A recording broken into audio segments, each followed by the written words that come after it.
Welcome to The Curve Weekly, where we read the finance news so that you don't have to. I'm Vic Harris, a finance professional, and I've made a career out of making money for other people. And I'm Sophie Horright, ex-TV radio producer, who was really sick and tired of not knowing how to invest. So we turned our chats into this podcast. In today's episode, Google has really stepped it up in the AI space and is giving another AI company a bit of a run for its money.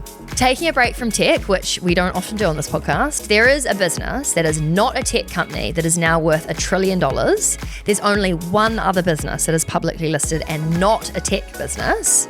It's in kind of a controversial space, so we dig into that and what is happening there. We talk about some big news that's happened in the UK this week, which is the budget. Before you tune out and think, oh, I don't really care about the budget, and also this is in the UK and maybe you're based somewhere else in the world, we talk about how to understand budgets in general and how they impact you, your investments, your wallet. It's really important, so stick around for that. But before we get into it, I have a bone to pick with my boyfriend. It's a good one.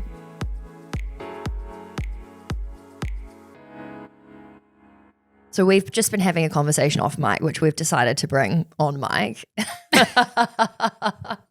Sorry, Flower Man. We love you, Flower Man. However, we do have a bone to pick with you. Flower Man, oh God, sorry, this is Vic's boyfriend. Yes. Who we love, who did the most gorgeous birthday lunch for her in the weekend, had made menus that said Vic's liquidity lunch. He was so stoked on that. He was like, I was going to call it like Vic's portfolio meal or something. I was like, oh, bless. He loves a pun. I know, yeah. He's very creative. He's very loving. He's an amazing boyfriend. We love him. But like, we have something that we really need to bring to the table, because I think there's a lot of couples that probably have a bit of a disagreement around similar things. So Vic, do you want to just take the floor and explain what's going on? Like, we just have very differing locations of places we like to eat. So Flower Man is heading back to New Zealand in and a he's couple of days. having a few drinks this weekend, having a few friends to say goodbye. And he's going to a pub, and I was like, oh, cool, what pub? So I'll come along. And he mentioned the pub, and it is the most horrific. Like, I've vocalized this to him many times. Like, he could not pick a worse pub in London. It is. I would say it's up there with like one of the worst. I walk past it every day. It is disgusting. Like, it's had scaffolding up there from like 1994. It's got like plastic cups. It is sticky tables. Look, we're all here for going to different places, right? Like, totally. As in, also, I think it's very important to point out that you're quite happy doing low-key things that don't cost lots of money, you know, like whether it's a picnic or something else. A walk, a coffee, anything. However, this is a real point of contention in their relationship, because he's like, well, I go to nice places with you. Yeah. And he does, and that's great. But I'm like, poor you. Yeah. Oh, you have to go to nice places. Yeah. Oh, no, you've got to go to a nice Italian restaurant. Awful. I feel so sorry for you. No, but it is like, I would rather have his friends over to our house and I'll cook them dinner. And we're in a nice, warm, cozy, non-disgusting space. And also, what about I think it's funny piece, because I think that's quite a crucial element in here. Like, he thinks it's ironically shit, right? Yeah. And him making me go is like, ha, ha, ha, ha. So I think I need reverse psychology and just be like, oh my God, I love that pub. Yeah. Let's go. That's a good idea. idea. Can we go early? Be like, let's all take our pants off and sit on the seats with our pants on. Oh my God, should we lick the tables? Yeah. I reckon he's fully doing it to wind you up. And you need to find a way to like just push through it. So then it comes to his leaving drinks. He's like, Vic, where should I go for them? Yeah. And you're like, perfect, I'll book something on my list. But it happens a lot. Yeah. Like there's, and I don't know. I need some help. Yeah. We need to hear from anyone who's in a dynamic with their partner where it comes to spending time and or money, you're quite misaligned. How do you deal with that? Because you don't want him to be angry or mad or begruntled to go to some restaurant that you've picked, and you want him to be excited. You don't want it to be like, I went there, so now you should come with me to. But it's also down to like what you do, right? Like if you had like an entertainment budget once a month and it's like they wanted to go to a rugby game and you wanted to go to a restaurant. I don't know. Is it like, okay, well you get your choice this month and then my choice next month, or I don't know. I actually think that's quite a good idea though.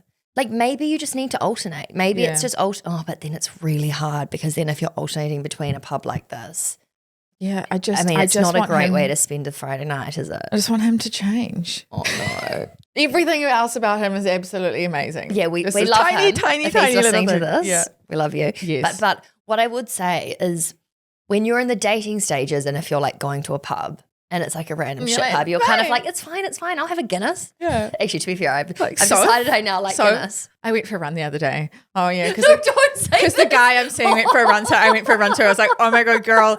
And she was like, I'm so sore. She's like, I can't breathe. Oh my God. I think because of my run, my chest is like all lunch. I was like, okay, wait, get it? You went for a run with the boy you're seeing. Right? No, I need to give more context there. Actually, no, I can't because this is a financial podcast and we don't have time. But my point is when you're in the initial stages of dating somebody, you're figuring that stuff out, right? Yeah. You're like, yeah, sure, I'll go for a Saturday morning run, which I will just say, I was very proud of myself. And if you are ever looking to increase your personal best, do it in front of someone you're trying to impress because holy shit, I ran fast. But second to that is that you're in a long-term relationship. Yeah. And this is coming up time and time again where it's actually kind of annoying to have different times or places having different places you want to spend time or money. Yes. There must be other people that are, and they must have ways of working around it where it's like, yeah, maybe the entertainment budget is whatever each month that you're doing. And maybe it's like you plan a date night, they plan it. I don't know. Yeah, but if anyone has any helpful relationship advice, please help. Yes. So anyway, we're talking about chips, not deep fried, not yummy crisps. We're talking about tiny AI chips. Yeah, AI chips. I think so. Google might be my new Microsoft. Oh my God. I know, this is a moment. So for anyone that's missed or not listened to the Curve podcast for a very, very long time, I would say Vic has had an unhealthy relationship with Microsoft, the stock. Yeah. Low-key obsessed, always talking about it, really just thinks that it is the best long-term tech investment. She's like jumping ships. Yeah. Oh, maybe I've got a second love. You can just drop it down to number 2. Microsoft's allowed to still be up there, right? Yep. No? Or have you fully gone off Microsoft? Nah. Still love it. Anyway, Google has just shaken up the AI world. So this week, actually, let's go back further. So like 6 months ago, Google was almost like criticized for being not a front runner in AI. Like everyone was like, what the F are you up to? Like it felt a bit lost. Like we had ChatGPT dominating. It had Google search. Everyone's like, oh, Google search is going like to zero. Everyone's going to use ChatGPT. And the Gemini pops up and you're kind of like, oh, Gemini, because you sort of, oh, I got ChatGPT. Fuck off, Gemini. Why are you trying to like predict what I'm doing? Like I see it pop up and I'm like, cute, you're trying, but go away. Yeah, it's like it's like Bing. You remember Bing? Yes. And all you're trying to do is get to Google and Bing's trying to like Yahoo. You're like, go away. Like no one's using Yahoo. Yeah. What the hell has happened to Bing? Yeah, Bing. Oh my God. Even the name, I just cannot. It's like, so when do you spammy. give up when you're like 1% market share and this other player's got like 99%? Holding on for dear life, like the cliff you're about to fall off. It's Imagine like, being in the Bing team. You're like, right, so we're going to do this this new feature we're going to roll out. Everyone's like, don't try. Just give it up, all right? Let's all go and have a long lunch. Anyway, and there was also, there's been a lot of talk about breaking up search, ads, maps, Gmail, all of that stuff. This is Google we're talking about now. Yes, we're talking about Google. Yeah, there was all those talks about it being broken up and different, what is it going to become? Those have kind of like died away. And in the background, it's obviously been still working on AI. And then last week it released Gemini 3, which kind of shocked everyone and blew the lights out like of how good it is. People are like, oh my goodness, this can actually give ChatGPT a run for its money. A lot of people who work at Google that we know and we speak to love Gemini. Yeah. And a lot of people I've heard recently start talking about when we're talking about what AI products do you use, people are saying Gemini. And I've been a bit like, oh, interesting. Gemini. There kind of comes like a tipping point, right? When you're like, well, maybe I'll just give it a little go. Yeah. It's almost like marketing. You get, hit with 5 different ads. Yeah. And it's not till the 10th that you consider maybe buying those random jelly beans that help you focus more, Yeah. And the key thing with Gemini 3 was it was trained entirely on Google's own chips, not Nvidia's. So this is what's got everyone going. This is why we're jumping ship on the chips. Everyone's like, but we thought Nvidia's chips were the best. And if you're going to produce a best-in-class AI software like Gemini, shouldn't that be powered on the best chips? But now you've got something that's better than ChatGPT and your own chips that are better. Everyone's like, oh gosh, what's Changing happening? the game big time. And it's Google, right? It's like they know what they're doing to it. Yeah, it's not just some newcomer. It's not like when we had DeepSeek and everyone was like, oh my gosh, their chips are better. But like, who are they? Where did they come from? So for anyone that missed that, there was this big kind of thing that happened where, because Nvidia is the biggest AI company really in the world, or it has been, there was this other business that came out called DeepSeek, and everyone all of a sudden thought, oh, DeepSeek chips might be actually better than Nvidia. Anyway, they were like 4 times more powerful, and like everyone was like, a classic oh, God. moment of, oh, maybe at this point Nvidia is going to fall off a cliff and this new business is going to do better. But then all this other stuff happened and it ended up not being a big deal. And Nvidia's share price did fall, but it rebounded massively. And we've had so many companies like OpenAI in particular come out and put in these incredible contracts to get access to Nvidia's chips because they're the best in the class and they want to secure the demand and like all of this. And then meanwhile, we've just got Google over here doing its thing with its own chips, and then boom, here's Gemini 3. So everyone's like, oh, wow, what does that mean for Nvidia? Not necessarily AI in general, because it means like, oh gosh, we've now got a really strong number 2 or even number 1. For a consumer, it's great to have options, right? I was going to say, I feel really good about the fact that it's starting to diversify. If anything, it makes me feel like AI is going to start feeling less precarious because there's other options. Like right now, AI is leading the world when it comes to innovation, when it comes to money. It is like the biggest, strongest, most enormous companies in the world.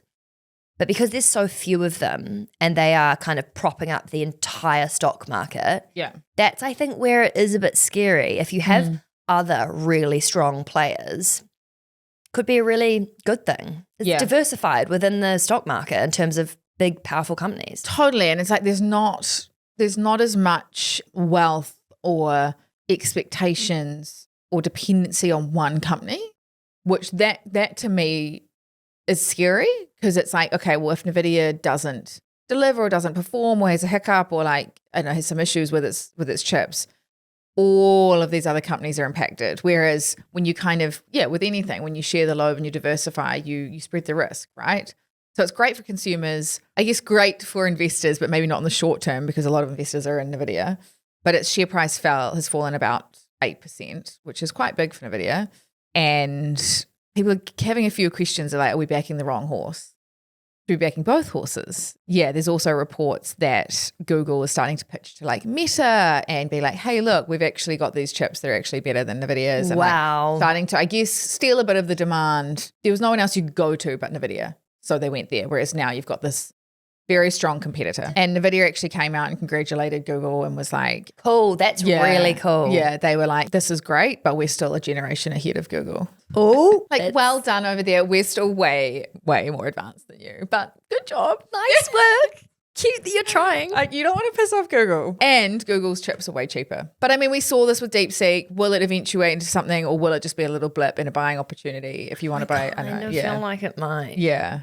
If you haven't listened to our episode with Nat from Google, she's the chief technologist there and she's amazing. She's so cool. Yeah. Just a really interesting conversation. And I think the more that you understand about what's happening in a business, the more confident you can feel whether or not you want to invest in it, right? Yeah. And speaking to her and hearing her talk is, I mean, when we spoke to her, even not on the podcast, and she was just so confident in what's happening at Google. She feels a generation ahead. Yeah. You know, I'm like, what's happening in the future over there? Yeah, totally. But also, we spoke about this last week, is that Warren Buffett has invested in Google. Yes. Just before this. So last week we spoke about how Warren Buffett never, ever has invested in technology companies, and he has invested $5 billion in Google. And it was like quite wild because not only is he leaving his investment company after he's 95 for anyone that doesn't know. For years, from like decades, he is doing his first foray into tech companies, and he's investing in Google where its share price is now, which is like up nearly 60% this year, which is just quite weird. So either he's had a little I reckon he's got some insider trading happening here. I think there's something fishy going on. Imagine if it came out that the world's best investor, the grandfather of investing, was dodgy. This next story is not tech-based, but is actually doing really well. And I feel like we've spoken so much about tech and it's been like dominating the stock market performance, the headlines, that you kind of forget there's other companies sometimes that are actually doing really, really well. And we've got our second non-tech trillion-dollar company on the US stock exchange. And the first one was Berkshire Hathaway, which is Warren Buffett's investment company. And so there was a big song and dance being like the first non-tech company to be $1 trillion. And now we've got our second, and the company is Eli Lilly. I love the name Eli Lilly. Yeah. For the first time in a very long time, we're talking about a business that doesn't sound like it was Berkshire Hathaway. No, I actually, do you know what? I actually Nvidia. quite like Berkshire Hathaway. Yeah. But like Nvidia, DeepSeek, like they're all just like there's some Yeah. very weird names we talk about. Microsoft. Eli Yeah. Lilly, like cute. Yeah. It sounds like a brother and a sister. Yeah. Eli Yeah. and Lilly. Okay, so Yes. Eli Lilly. Yes.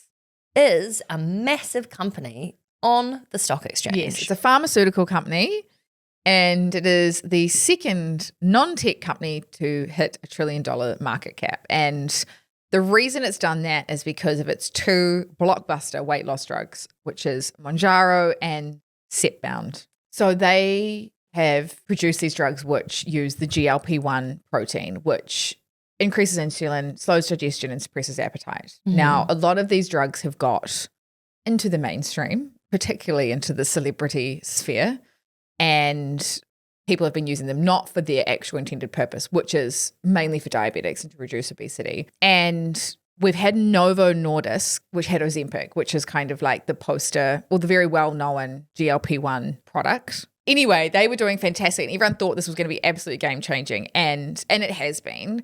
But the thing when you're the leader in something so new like this is that it's great and you can pave the way. You make mistakes, continue to do well, you innovate, whatever.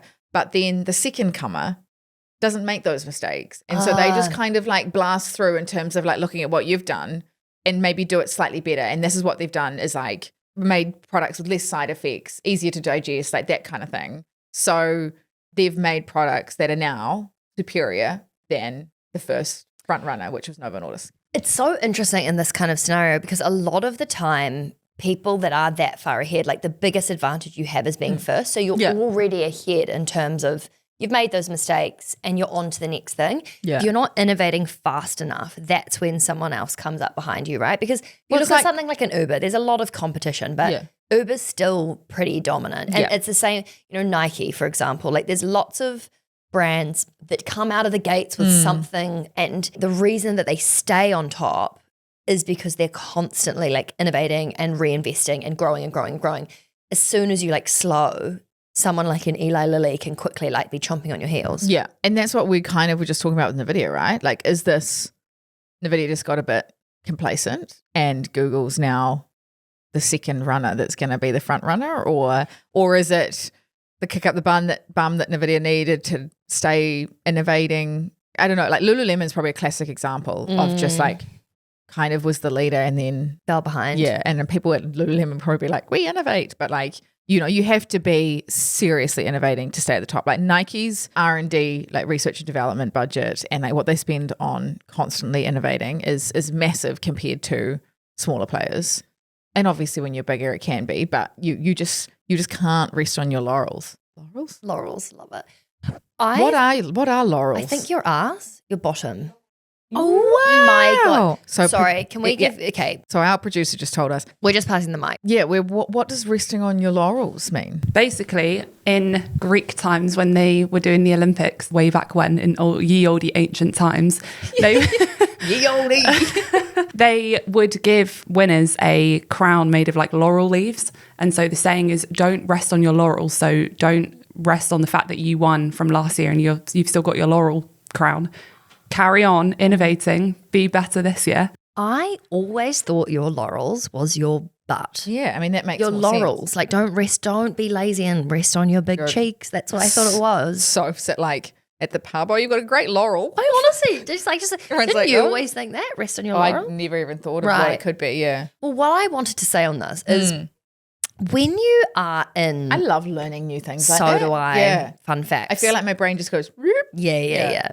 I was going to say on that story, as someone who never thought they would be in business or never really thought about business as something that would be something I would do, I had this perception that you can work really, really hard, get yourself to a place, and then you can kind of be like, oh, I can relax now. I now realize it doesn't matter how successful a business is in terms of how much market share they have. The really, really good ones are always stressed about being taken over by a competitor. They never feel like we've made it, we can relax, ever. Because at any point in time, an Eli Lilly could be coming up and totally shit all over their entire business. And when you're at the top, there's only one way to go, right? I totally hear you. And like that's been driven by the fact that investors want profit growth. And that means you have to grow year on year on year on year, no matter what, right? Even if you're at the top, we don't want profits to just go flat just because you're at the top now. Like we want more. It's like this whole like, I'm investing in you, I'm taking a risk, therefore I want to be compensated. So keep growing, keep returning money to me, like all of that. Yeah. But it's also not just businesses that have investors is my point. Like it's business in general. Because it's, yes, there's people that you have to return, investment to if you have got investors. But even if you're just a business that bootstrapped or like, just put your own money in and have grown. And that's why so many people you see all those business books and quotes and stuff, and people are like, you got to enjoy the process. Otherwise, because there kind of isn't almost really an end destination because you're constantly having to continue. Be Eli But Lilly. I do think that it's just something that people assume. I totally did. Yeah. I just assume all these people that look externally successful because they've had a successful business wouldn't be so stressed about what's going on, but actually they're probably even more stressed than someone you've got more staff, you've got more products, you've got more markets, you've got more, it's further probably to fall. Yeah. But yes, I think with this, what I really like is like there's other sectors doing well in the stock market, like it's not all just tech. And like that is really, really great to see that people are diversifying. You can make money in other sectors that aren't tech, like all of that. And is you like probably really should be making money in other areas that aren't tech, because that is exactly what you talk about from being diversified. If I don't know, like all of a sudden the internet just blew up and there was none of us use tech anymore. Yeah. Scary. You don't want all your money just in tech. Look, I know some people don't like investing in these companies like Novo Nordisk and Eli Lilly because, their products have gone mainstream and have become cosmetic. But we have one of the biggest pandemics going on, epidemics. I don't know the difference, and that's obesity. And it is like killing millions and millions, hundreds of millions of people a year. And there is now more obese people in the world than there are hungry, which is like mind-boggling. And we need to get it under control in terms of the impact that it has on the healthcare systems, on countries, economies, businesses, even like taking leave and absenteeism and the productivity, taking that away from workplaces, what that costs. Like it's massive. And so this is why these products have been doing so well, because they're solving a lot of issues, diabetic and obesity related issues, that are therefore having positive impacts in terms of GDP and productivity and healthcare spend that can go on other diseases and be spent elsewhere and free up space and time for, other kind of healthcare related illnesses. So it is massive. And I loved the soliloquy. I loved the soliloquy. And all I will say is that the point here is you may have a personal vendetta or a personal issue with the idea of being constantly getting all sorts of content about be skinnier, do this, what I ate in a day, blah, blah, blah, blah. And then you see all these people, celebrities or not even celebrities, using a weight loss drug that they're injecting themselves to be skinny. That is like obviously problematic, and I completely understand why that would be confronting, and you might not want to invest in a business like this.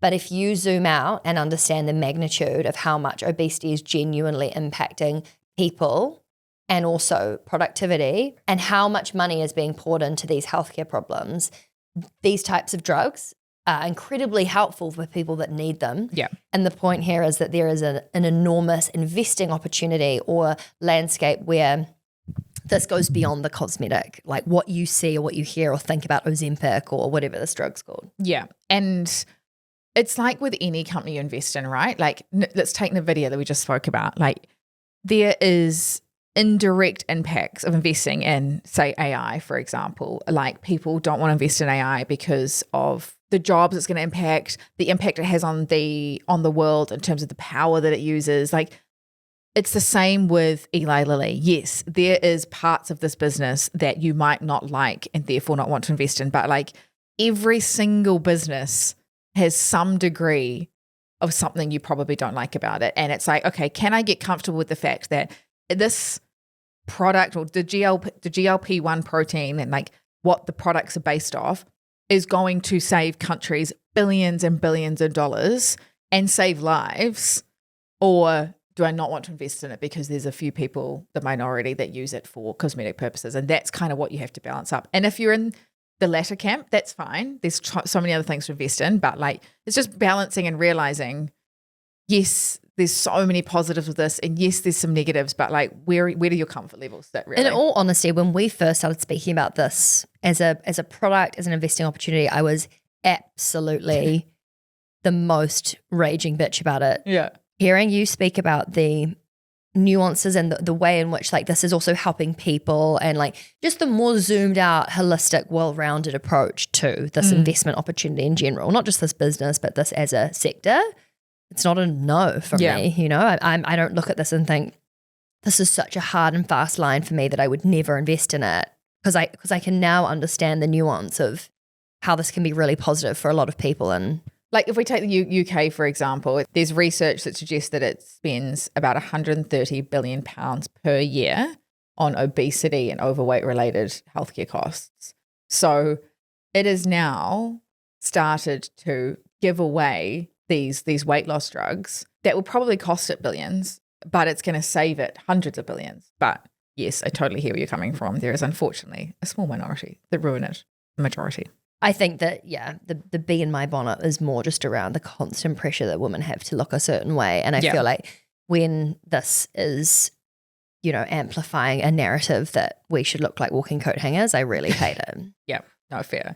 I saw a thing on the morning show this morning, and it was talking about the budget, which we're going to get to in a second, the UK budget. Not our budget, not Vic's budget. No, with the UK budget. A lady was on there talking about how they wish they had put in there or had a bit more, I guess, around women and the equality and whether it's different tax rates. And not that it should have been in that budget, but just like there needs to be a conversation around different maybe tax structures for women, or should there be? And I don't know, I haven't thought about this enough to have my own view on that, but she was listing all these things that, you know, not only we've talked about it so much on this podcast, like the gender pay gap, you know, the fact that we do all this unpaid work and unpaid labor that doesn't get included or recognized financially. Or recognized financially. There's a pink tax, which, you know, we pay more for pink deodorant than blue deodorant, that kind of stuff. And there was a few men on there like, what? And we're like, yeah, you don't notice it if it's not targeted you, right? And then she was like, and we have to wear makeup if we want to be taken serious professionally. And this older man was like, you don't have to wear makeup. And she was like, we do if we want to be taken seriously in a professional setting.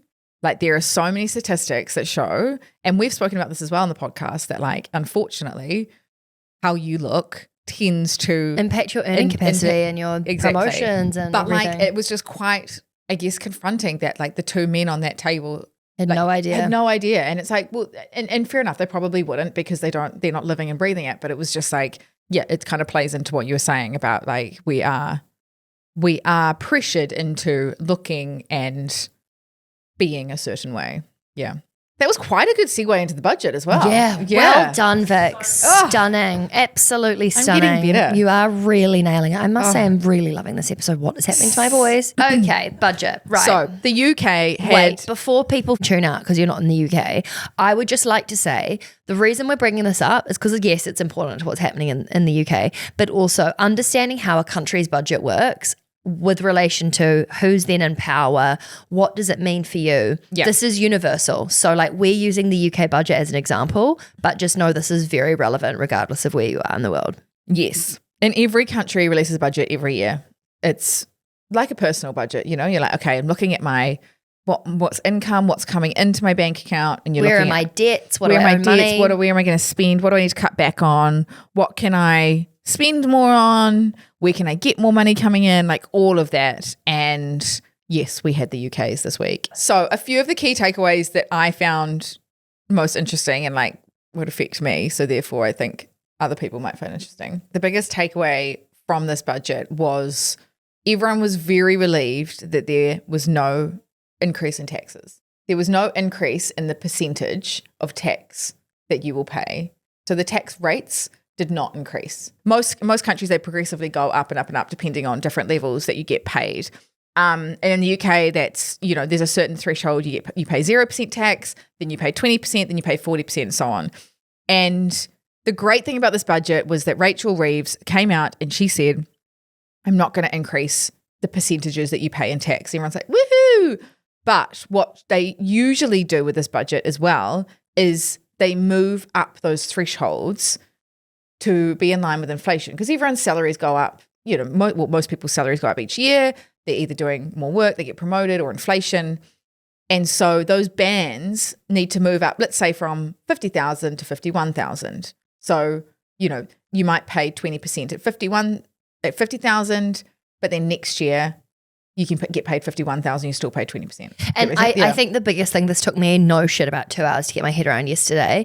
The biggest thing with this is every year when inflation goes up, so for example, if you're on a £50,000 salary, what you can buy the following year, just by virtue of inflation going up, is less, which is why most businesses, and this is a massive hack and you should absolutely be making sure this is happening, your salaries should match inflation, because if you're on £50,000 and inflation goes up by 3%, but your salary stays at 50,000, you're kind of losing 3%.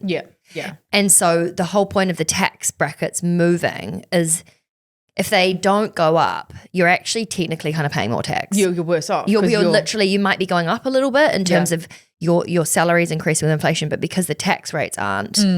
It's kind of confusing, but all you really need to know is the fact that these have been frozen is meaning people are kind of paying more tax, even though the government said, we're not raising taxes. And frozen to 2030. So they're frozen for another... It's a long time. 5 years. Yeah. I mean, if you get another person in power, then they'll probably change. But yeah, it's a sneaky way of the government getting more money, but without optically looking like we are paying a higher rate in tax. And I think the annoying thing about this is there's a lot of people who understand, like, there's this stupid phrase, which we're not even going to explain because you don't need to know. It's called fiscal drag, whatever. Apparently this is the thing that it's called. Now, when it comes to actually, why are you laughing? Because we talked about we're fiscal trying drag to talk about mic. this. Yeah, we're trying to talk about this yesterday, and honestly, all of us, except Vic's eyes, were just glazing over. But the point is that if you understand economics in a really deep level and you understand what's going on, you would look at this and think, oh, fiscal drag, that's cheeky.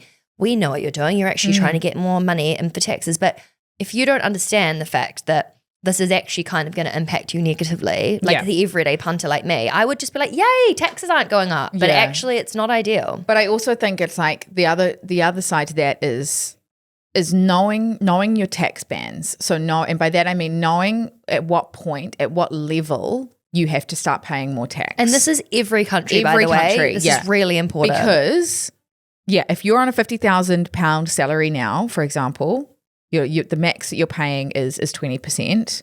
And if your boss came to you and goes, look, I'm going to give you a salary increase 52,000, you'd be like, woohoo. But then, yes, it's only that £2,000 portion, but you jump into a higher tax band. So now you're paying more. So it's just, you could end up having less than you expected in your take home pay. And you're like, but I've got a pay rise. So I should, and so it's just really important to be like, maybe that conversation with your boss is like, hey, can I actually get 5 extra days of leave? Yeah. Can I get that put into my KiwiSave or my pension instead of getting paid out to me? Like some countries allow that. So it's just I have an allowance for, I don't know, I'm trying to think of something. I don't know. Maybe you need a new bike or something. Can I have a travel allowance? Can I get a transport allowance? Yeah. Can I get any, there's other ways to do it. And it's just being aware that, there are these tax bands, and if you're close to one, you might end up paying more tax, even though you get a pay rise. So just be aware.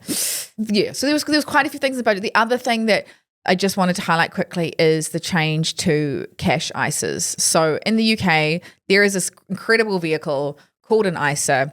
It essentially allows you to put money in there up to £20,000 a year, and you don't get tax on the interest. So it's a really, really great way. You put in 20,000, you don't get tax on the interest, and then each year you put another 20,000 and you've got that limit. That is being reduced to 12,000, which is actually really good because they're doing it to encourage people to put more money into what is called a stocks and shares ISA, which you can invest 20,000 and not get taxed on it. So it's essentially like a Trojan horsey, clever, subtle way to try and say you should not need £20,000 sitting in cash. That is not a good idea. Yeah. So actually, £12,000, for example, it's still a lot. That's a lot of money to be keeping in cash. Yeah. We all know the whole point of this podcast is to try and encourage you to invest your money, not just let it sit in the bank. Yeah. This is kind of a subtle way to encourage less people to just leave it sitting in cash and actually start investing more. Exactly. And hopefully their whole preface is that it will have a positive impact on the UK stock market. But I feel like a lot of it will probably go into the US stock market. We'll see. But we'll see. Yeah. Also, one of the best things to come out of the budget was like there's so many things now that landlords can't do for tenants. Like they can't accept applications that are over the rental price. They can't. Really? Yeah. Oh my God, because so many people I know have been trying to get houses lately. Yeah. And people are bidding for like, I'll buy you a new couch. I'll pay 5 times more than what you've put it up there's for. probably side things they could do. Be like, look, I've got tickets to this incredible Rugby Liverpool game. versus Arsenal game. Oh God. You also can't accept more than 1 month's rent in advance. So Cool. yeah, when I moved here, I had to pay so much because I didn't have New Zealand pay slips and all of that. But and the other thing is that they're getting a lot more lenient with pets, allowing pets. So they have to have like a serious reason for them to not allow you to have a pet. That's actually the same in New Zealand. We had someone want to move into our house and they had a dog and they made it a thing to highlight, but they were also kind of, I'm pretty sure now or it's very soon it's going to be, it's not a thing. Yeah. You do just need to look at, if you are the property owner, what your insurance policies are around damage from pets. Yeah. Because if a dog's like chewing off a door, it's not ideal. Train the dog. Yeah, I know, but also you're Feed not in the dog. house. If you do not get our Curve Weekly newsletter, we'll put a link in the podcast show notes to sign up because there's a really interesting interest rate cut in New Zealand. We'll explain what that actually means for you and for your investments and for housing prices and blah, blah, blah, blah, blah. Yeah. Thank you so much for listening to The Curve Weekly. Make sure you hit the subscribe button to stay up to date with all the money, biz and stock market news. And if you like what you heard, we would love a review. Thank you. Yes, we would love a review. But if you did hate it, please, don't leave one if you hated it. No, but in all seriousness, could you please leave a review? Because it really helps other people find our cute little podcast. And we hope you have a good week and see you next Monday. Bye. Bye. Sweet. Yeah. See you next Tuesday. Lol. See you next Tuesday. I mean Monday. No, actually, though. New episodes out every Tuesday. Okay, quickly. The Curve was created to empower and educate you about investing, but we are not financial advisors. Our platform exists for educational purposes only, and it doesn't provide personalized investing advice for your individual needs and should not be relied upon to make an investment or financial decision. And always remember to do your own research before making any investment or financial decision. We're here for any knowledge and support you need, but the final call is always yours. And thanks for being here. You got this. Yeah, we know you got this. Okay, no, this guy.